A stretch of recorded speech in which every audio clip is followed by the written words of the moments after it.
এখন আবার একটা নতুন চল হয়েছে, রেস্টুরেন্টের খাবারকে দৃষ্টিনন্দন করার জন্য খাবারের মধ্যে বিভিন্ন ধরনের কেমিক্যাল রং মেশানো হচ্ছে। তো সেই রঙের ঝামেলা থেকে বাঁচার জন্য আজকে কিন্তু একটা নিরামিষ দারুণ আইটেম বানাবো। সেটা হচ্ছে ক্রিস্পি চিলি বেবিকর্ন।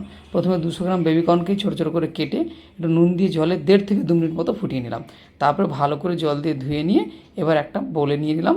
তার মধ্যে পরিমাণ মতো নুন এবং হাফটা লেবু আমি এর মধ্যে নিংড়ে দিলাম। এবার গোলমরিচের গুঁড়ো, আদা রসুনের পেস্ট 1 চামচ, আর কিছুটা আমি এখানে দিয়ে দিলাম কাশ্মীরি লঙ্কার গুঁড়ো দিয়ে এটাকে ভালো করে মেখে নেওয়ার পরে এর মধ্যে আমি 3 থেকে 4 চামচ মতো কর্নফ্লাওয়ার দিয়েছি। আর যদি বেশি লাগে বেশি দেবেন, দিয়ে হালকা করে জাস্ট এটাকে ভালো করে মেখে নেবো। মেখে নেওয়ার পর কড়াইতে পরিমাণ মতো সাদা তেল দিয়ে এবার আমি এক এক করে মেখে রাখা বেবিকর্নগুলো দিয়ে সেগুলোকে ভালো করে ভেজে নেবো।